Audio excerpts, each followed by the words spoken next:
Bonjour, aujourd'hui, je reçois Annick Santerre, qui est ingénieure de formation, qui a été propriétaire du groupe Santerre, qui opère aujourd'hui le groupe K2, qui est associé avec Leadership Management International. Allô, Annick? Bonjour, Mélanie. Ça va bien? Oui, très bien, merci. Je te remercie vraiment d'avoir accepté notre invitation aujourd'hui. C'est moi qui te remercie. C'est une expérience que je vais vivre avec vous autres. J'ai jamais fait ça. Annick, je te connais quand même depuis déjà un certain temps, puisqu'on collabore ensemble au sein de LMI. Mais Annick, j'aimerais ça que tu nous parles un peu de ton parcours parce que tu as quand même eu une très grosse entreprise en construction, plus précisément dans l'électricité. Oui. Là, aujourd'hui, tu développes une entreprise de coaching. Donc, j'aimerais connaître un peu ce qui fait en sorte que tu fais ça aujourd'hui. Bien, en fait, j'ai été longtemps en affaires. J'ai pris la relève de mon père. Et puis, c'est ça. Dans le fond, j'ai fait une formation en électricité, comme ingénieur électrique, dans le but de prendre cette entreprise-là. Et puis, on a eu une croissance. On a vécu toutes sortes de choses avec cette entreprise-là. On a eu une croissance assez fulgurante. Quand j'ai vendu cette entreprise-là, on avait au-dessus de 300 employés. Et puis, en fait, il m'est arrivé un parcours de vie un peu différent. J'ai perdu mon père dans ces années-là. Et puis, suite au départ de mon père, j'ai réalisé que, dans le fond, ce qui m'attirait le plus, c'était d'être dans l'entreprise familiale, c'était de travailler en collaboration avec lui. Et puis, après avoir vendu l'entreprise, en fait, j'avais le goût de côtoyer des gens d'affaires. Je suis passionnée des affaires. J'ai grandi dans ce milieu-là. Mes deux parents sont en affaires. Ma famille est en affaires beaucoup. Et puis, j'avais le goût de côtoyer des gens d'affaires, mais pas nécessairement avoir une entreprise dans le même type de celle que j'avais. Donc, le coaching des gens d'affaires, c'est ce qui me parlait le plus parce que je peux contribuer à leur succès, je peux les côtoyer, je peux les accompagner, mais sans vivre nécessairement tous les mêmes risques qu'eux autres peuvent prendre. Je dors mieux la nuit, on va dire ça comme ça. Est-ce que c'est ce qui t'a permis le coaching? Est-ce que c'est quelque chose que tu as utilisé dans ton entreprise pour avoir une aussi grande croissance? Est-ce que ça t'a guidé? Est-ce que ça t'a aidé pour te permettre de faire ce que tu fais aujourd'hui? Parce que souvent, c'est des gens qui l'ont vécu, le coaching, pour pouvoir éventuellement dire hey, c'est tellement utile que moi, je veux faire ça aujourd'hui. Oui, en fait, j'ai fait un premier programme de coaching LMI. Comme cliente, j'avais 31 ans. C'est un cadeau, dans le fond, que mon père me fait. Je ne savais pas que c'était un cadeau qu'il me faisait à ce moment-là. Puis je dirais que c'est pas mal le plus beau cadeau qu'il a pu me faire. Parce que avec LMI, dans le fond, ce qu'on fait, la première étape, c'est d'établir les rêves qu'on veut vivre, les objectifs qu'on veut se donner dans notre vie. Et puis ça m'a permis là, de faire cette réflexion-là quand même assez jeune. Puis aujourd'hui, 12 ans plus tard, j'ai beaucoup de rêves de réaliser. Mais comme entrepreneur, ça a aussi changé beaucoup de choses. Ça l'a permis de me donner une crédibilité comme relève. Ça l'a permis de me donner une structure de travail parce que c'est pas nécessairement dans ma nature d'être très organisée. Mais j'aime être organisée. C'est quelque chose à laquelle j'aspire, mais c'est pas naturel en moi. Je pense qu'il y a des outils. Hein? Oui, j'ose pas m'imaginer ce qu'aurait été ma vie sans ces outils-là. C'est sûr que je serais pas rendue au même endroit, certainement. Fait que pour toutes ces raisons-là, c'est sûr que j'ai connu, dans le fond, le coaching comme une valeur ajoutée dans mon expérience d'affaires, mais aussi dans mon expérience de vie personnelle. Puis, c'est ce qui a fait en sorte que, une fois que j'ai vendu mon entreprise de construction, j'avais le goût d'acheter LMI, d'acheter une licence LMI pour pouvoir offrir la même chose à d'autres personnes. Les gens qui te connaissent, ils savent que tu es une entrepreneur née. Hein? Tu es issue, comme tu l'as dit, d'une famille d'entrepreneurs, mais tu es une femme qui a une très grande vision. Tu la partages pas toujours des fois parce que tu dis, mon Dieu, je vais faire peur aux gens autour de moi. Moi, tu m'en partages un peu plus, mais tu as vraiment une belle vision de grandir. Tu vas aller loin. Puis, est-ce que c'est ça qui te fait triper, le fait d'être une femme d'affaires, d'être une entrepreneur? C'est une des choses. Tu sais, le fait d'être entrepreneur, il y a le mot liberté qui me vient en tête. Il y a vision. Tu peux créer des choses. Tu n'as pas de limite à ce que tu peux faire. Mais au-delà de ça, c'est que tu peux emmener des gens avec toi. Puis ça, c'est le fun aussi, de pouvoir faire grandir d'autres personnes, puis de toi-même grandir à travers ça, parce que, oui, d'avoir une vision, d'avoir des rêves, d'avoir des objectifs, c'est important, mais la vie, des fois, ça se passe pas toujours comme on pense. Il arrive des choses qui font en sorte que tu n'as pas le choix de te dépasser, puis tu n'as pas le choix de connaître le meilleur de toi-même, puis d'aller au fond de toi-même pour persévérer, continuer, croire en toi, des fois, quand il y en a d'autres qui croient moins. Fait que c'est toutes des choses qui font que ça me passionne d'être en affaires, puis j'ai l'impression que je ne pourrais pas faire autrement. C'est C'était quoi ta plus grande appréhension quand tu as décidé de t'associer avec LMI? Avec LMI, je dirais que ma plus grande appréhension en affaires, là, la première des choses, ça va faire drôle à dire, c'est que j'étais un enfant qui a été élevé seul. Là, je suis un enfant unique. Et puis, c'était d'être en équipe, puis de partager en équipe. Puis ça, c'est quelque chose qui me faisait peur. OK. Puis aujourd'hui, je réalise que c'est tellement la meilleure façon de grandir. Puis tous les partenariats que j'ai faits, que ce soit même en construction avec d'autres entreprises dans le domaine de la construction, j'ai toujours sorti grandi de ça. Puis aujourd'hui, c'est le côté vraiment que j'aime le plus, c'est de travailler en équipe et d'avoir une équipe avec moi. Fait que ça, c'est le plus grand changement qui s'est opéré, dans le fond, entre mes débuts en affaires puis aujourd'hui. Par rapport à LMI, une appréhension, bien, je n'avais pas vraiment quelque chose de particulier.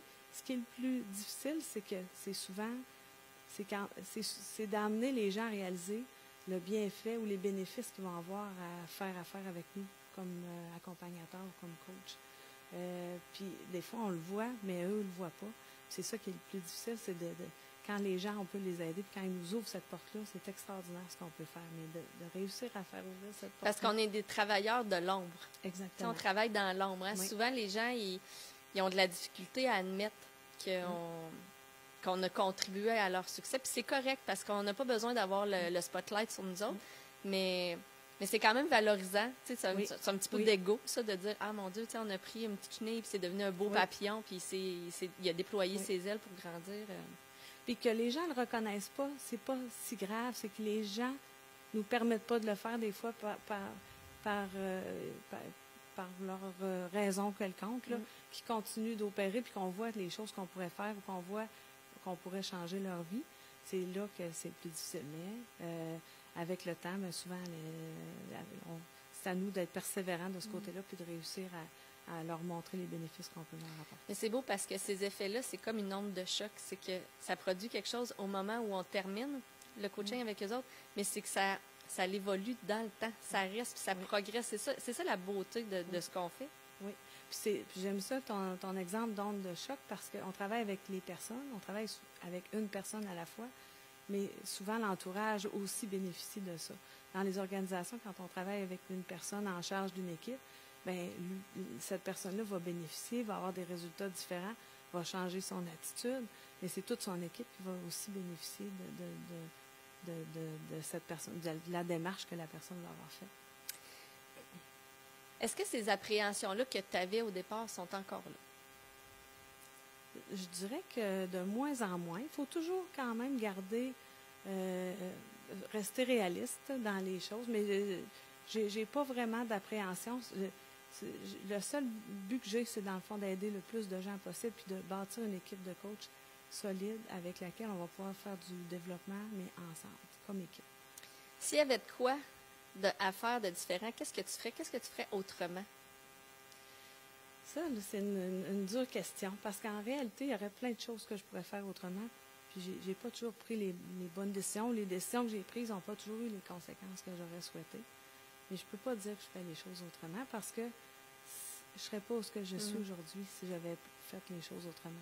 Fait que il y a eu des lourds apprentissages, des décisions que j'ai prises qui ont été difficiles, mais que j'ai assumées.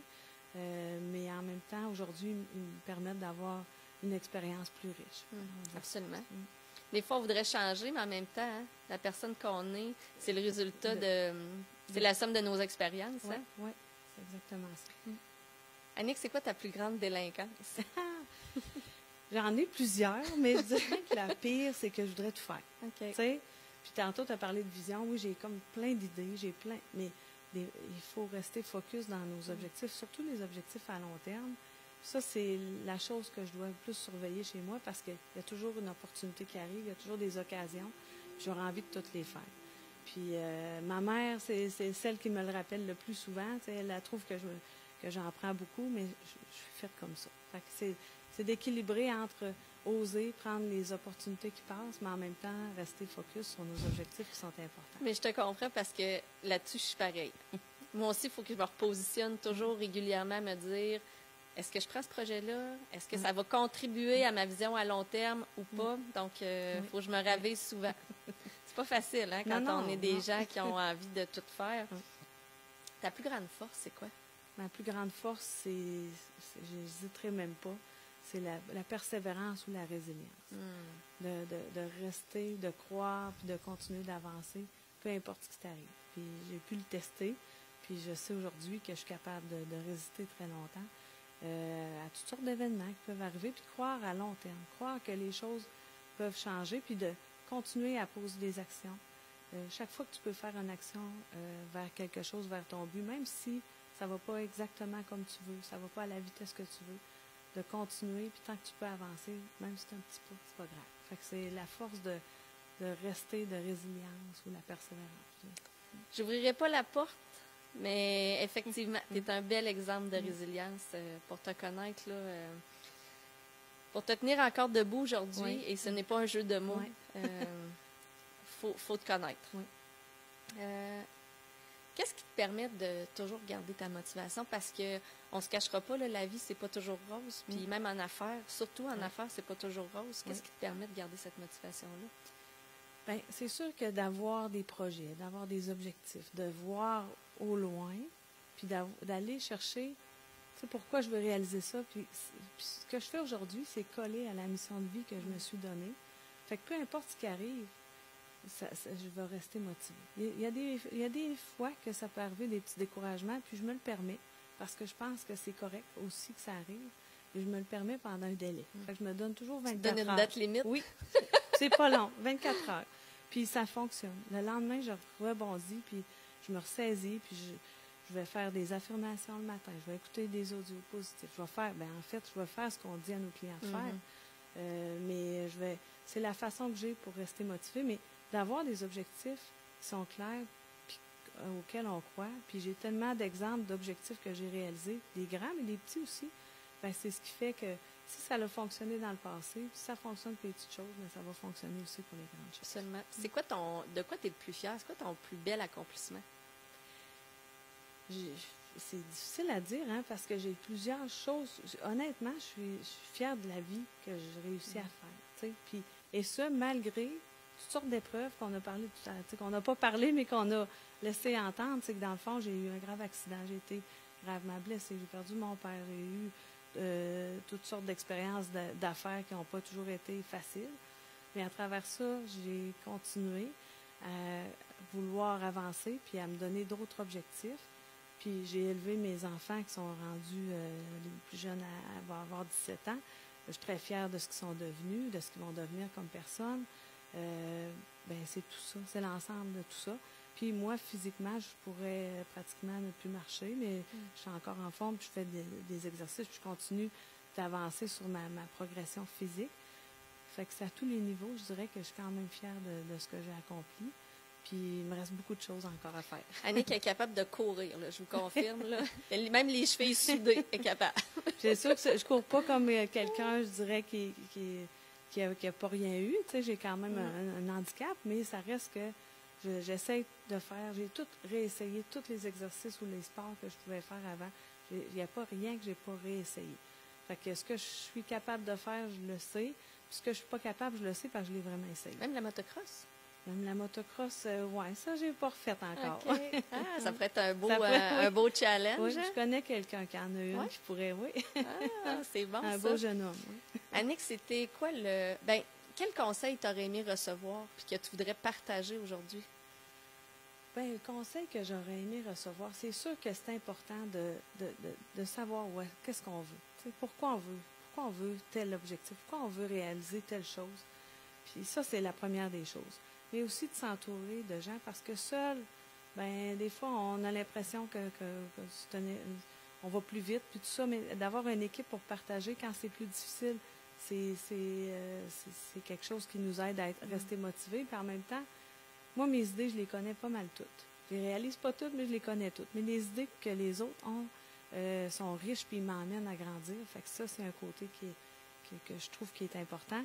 C'est pas un réflexe que j'avais, moi, comme jeune entrepreneur, nécessairement. C'est une chose que je pourrais conseiller, c'est ça. Mais d'avoir de la vision, puis de persévérer en tout temps, peu importe ce qui arrive. Si on a un rêve, il n'est pas là pour rien. Fait que s'il est arrivé dans notre vie, faisons en sorte de faire des actions chaque jour, puis on va y arriver. De croire en son rêve, de croire en soi, de foncer Oui. pour atteindre ses objectifs. C'est bien résumé. Oui. Merci beaucoup, Annick. Et je suis très, très, très heureuse, moi, de faire partie de cette équipe-là. Merci de m'avoir donné la chance de collaborer avec vous autres. Donc, c'est un plaisir partagé. On aura sûrement l'occasion de refaire une prochaine entrevue parce qu'il y a beaucoup de choses à dire. Et moi, j'ai hâte de lire ton livre. Ah oui, ça, c'est un de mes rêves. Moi, je sais que c'est un de tes rêves. Donc, qui m'exige de travailler sur ma discipline personnelle. Fait que ça comble deux choses. Merci beaucoup, Annick. Merci, Mélanie.